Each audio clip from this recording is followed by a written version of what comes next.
Sobre esto yo quiero recordarles lo que dijo Bacon, filósofo importantísimo. Quien no quiere pensar es un fanático. Y hay muchos fanáticos en muchas ramas del conocimiento. Quien no quiere pensar es un fanático. Quien no puede pensar es un idiota. Quien no se atreve a pensar es un cobarde. Ubiquémonos ecuatorianos en cuál de estos estamos. La gente no está dispuesta a jugarse por el país. Primero, porque ni siquiera conocen lo que pasa en el Ecuador. Y segundo, si en el hipotético caso conocen, tampoco está dispuesto a jugarse por nada. Lo que quieren es llegar para lo mismo de siempre que han hecho todos, llegar al reparto, entrar por la puerta giratoria que es el gobierno, entrar por lo que se llama, se conoce esto como el Open Door, entrar y salir repletos de dinero o con contratos a sus grupos importantes, grupos que representan, y ya cumplieron y después se desaparecen. Se desaparecen, pero ya cumplieron, ya hicieron aquello por lo cual se propusieron.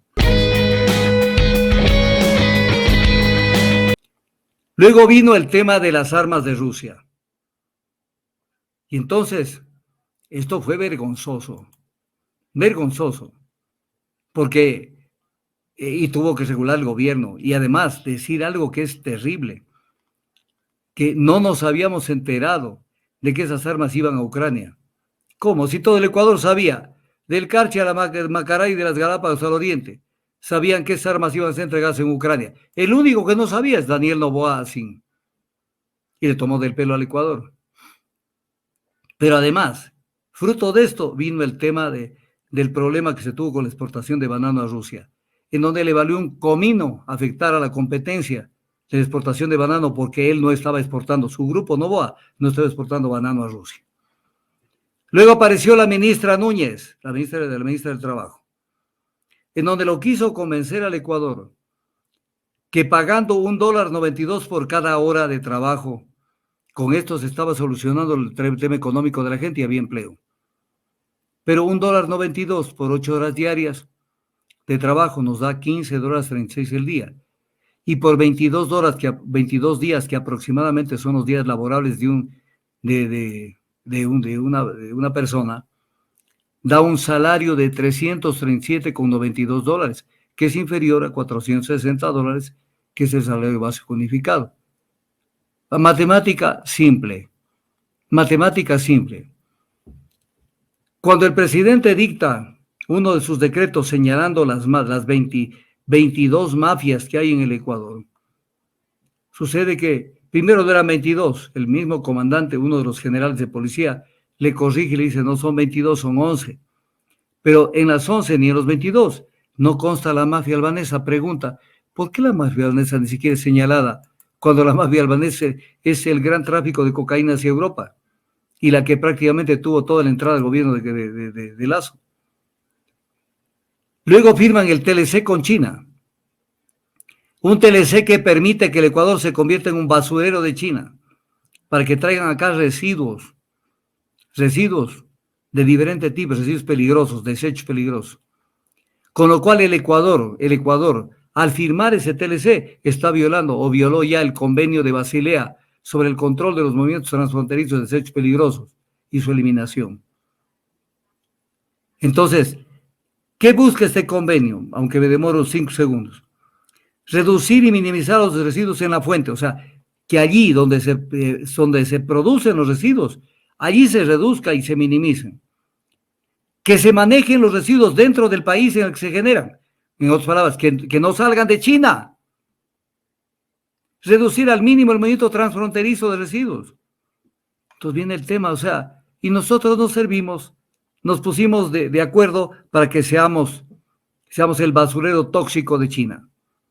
¿Y qué dice el Ecuador respecto a esto? Nada. ¿Y qué dicen los políticos? Tampoco.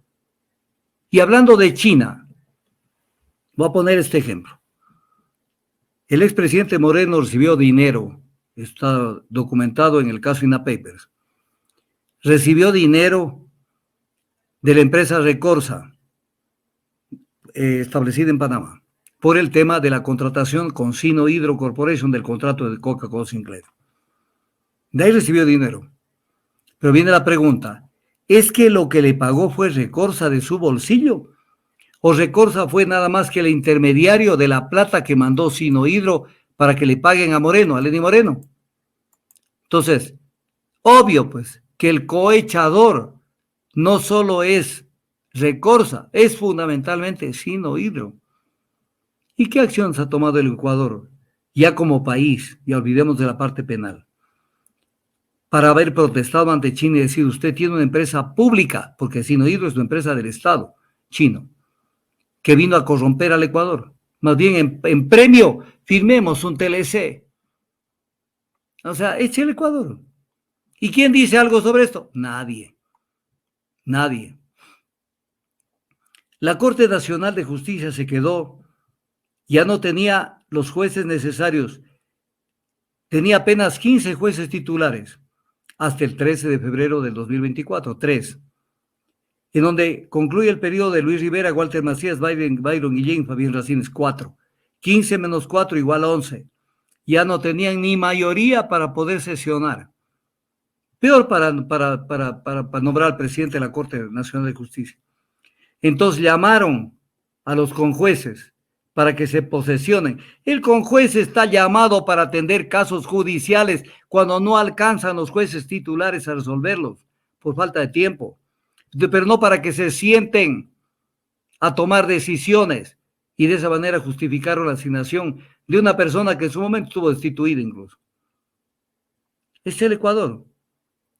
Luego, también recordándome, a Hernán Luque Lecaro lo dejaron fugar y ya lo tienen en Argentina, lo dejaron fugar antes del 20 de enero del 2023. Lo que no querían es que lo cojan preso, peor que le quiten el celular. Ya lo tienen en Argentina. ¿Cuánto? 3 semanas. A los familiares de Fito los trajeron en 24 horas al Ecuador. Hernán Luque Lecaro no lo traen y nadie mueve un dedo para traerlo. Un hecho importante que pasó en estos 5 días. La Contraloría General del Estado le emitió un informe con indicios de responsabilidad penal en contra de Sebastián Corral, secretario de la Administración del gobierno de Guillermo Lasso, por afirmar en las declaraciones patrimoniales juradas no estar en curso en prohibiciones o inhabilidades previstas en la Constitución para ejercer cargo público con rango de ministro, cuando sí estaba inhabilitado, porque él era accionista de Teleamazonas, entidad, empresa que tenía contratos con el Estado. Qué buena la actitud de la Contraloría, si así llueve que no espante, que no escampe. Luego vino la propuesta de la reforma al recurso de revisión, que no era necesaria, de alguna manera, porque con una sentencia de la Corte Interamericana de Derechos Humanos se puede perfectamente votar abajo cualquier sentencia, pero le metieron ahí también los informes de las comisiones de derechos humanos. Pero la dualidad, entonces ahí saltaron todo el mundo, más o menos casi diciendo a las Naciones Unidas son el antro, son lo peor del mundo, porque puede eventualmente venir un informe de una comisión de derechos humanos. Entonces, terrible para el Ecuador que se manifiesten de esa manera, con tal de impedir que alguna persona pueda hacer uso de su derecho de que se revise las actuaciones judiciales, que como bien sabemos en el Ecuador, no me van a decir que no, en el Ecuador la justicia está politizada. Respecto del estado de excepción, el jefe del Comando Conjunto de las Fuerzas Armadas, Jaime Vela, el 20 de febrero del 2024, aseguró que los militares permanecerán en el control de las cárceles hasta que sea necesario.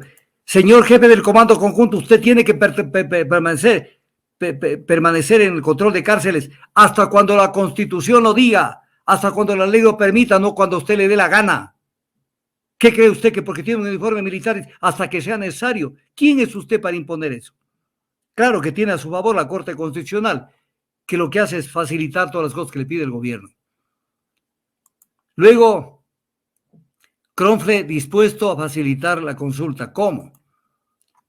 No quiere que se trate las reformas, escúcheme bien, Jairo, no quiere que se traten las reformas al Código Orgánico Integral Penal, que ya están en la Asamblea, porque dice, mejor que vayan a la consulta. Pero si la consulta tampoco va a reformar el Código, porque si viéramos que una reforma automáticamente aprobada por el pueblo ya está ahí el texto de la reforma expresa al código, como ha sido en otras ocasiones.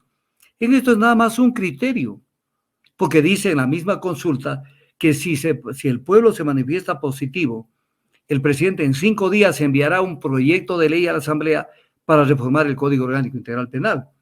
Por lo tanto, la consulta es una tomadura del pelo. Pero ¿por qué Kronfle dice que es preferible que el pueblo primero se pronuncie? Porque ese es el gancho para la consulta, pues es el anzuelo para convencer a la gente que todo es sí, sí, sí, sí, en tema de que las Fuerzas Armadas controlen armas, para que puedan pasar lo que realmente quiere el gobierno,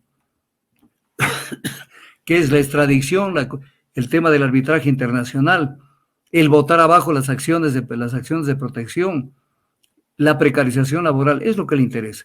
¿Ustedes creen que a Novoa le interesa que las Fuerzas Armadas controlen armas y municiones en los centros carcelarios? Ese no es el tema. Porque además, esa consulta es inconstitucional porque están con una consulta popular, están cambiando o pretenden cambiar el rol de las Fuerzas Armadas que está establecido en la Constitución. Y la consulta no cambia la Constitución, salvo que estaríamos en una asamblea constituyente. Entonces, sobre Lenín Moreno, cuando se comienza a plantear de que debe volver, dice lo siguiente: por una vanidad de tenerme ahí presente, o sea, en el Ecuador, por una vanidad, no puedo poner en riesgo mi vida. Vanidad. O sea, por una vanidad está Pablo Muentes en la cárcel. Por una vanidad está un montón de gente en la cárcel. No es vanidad. Tienes que estar en la cárcel porque allí debes estar, porque te robaste dinero público. Por una vanidad de tenerme ahí presente, no puedo poner en riesgo mi vida. Y luego dice que tomará la decisión de venir del Paraguay siempre que en su debido momento, pero sobre la base de que dependerá de la recomendación de los médicos. O sea, el Ecuador entero pendiente de hacer lo que cumpla con la ley y le apliquen el rigor de la ley, dependiendo de que los médicos le digan, ¿puede viajar o no puede viajar? Entonces, el tema de las candidaturas que aparecieron de Rabascal y Pedro Granja. Rabascal, chico silencio durante todo el tiempo que las papas queman. O sea, cero pronunciamiento sobre los temas sensibles. Y de pronto refrescó del baúl lo que tiene que decir y comenzó otra vez la perorata, que es el candidato y que él está de candidato y que él va a salvarlo al país. Pero no ha hablado nada sobre lo que pasa en el Ecuador. Y la candidatura de Pedro Granja, sustentada en el Partido Socialista, un partido socialista que todos los candidatos que ha armado desde el 2002 en adelante han sido candidatos de la derecha. Candidatos de la derecha, podemos citarles todos. Ahí está el banquero León Roldós, abogado de banqueros. César Montúfar fue candidato de ellos. Pedro Freile. Fernando Villavicencio fue candidato de ellos, al servicio de la derecha. Entonces, luego Eduardo Peña acaba de decir, como presidente del Consejo Directivo del IES, que plantea subir el monto de la aportación para la jubilación, entre las múltiples cosas que estamos viviendo. Entonces, hay mucho que hablar. Desgraciadamente, en una entrevista no puedo comer todo el tiempo y no puedo tener a toda la gente esperando. Pero es un abreboca nomás de lo que hemos vivido en estos 100 días. Deben quedarse un montón de cosas más. Pero sobre esto yo quiero recordarles lo que dijo Bacon, filósofo importantísimo. Quien no quiere pensar es un fanático. Y hay muchos fanáticos en muchas ramas del conocimiento. Quien no quiere pensar es un fanático. Quien no puede pensar es un idiota. Quien no se atreve a pensar es un cobarde. Ubiquémonos, ecuatorianos, en cuál de estos estamos.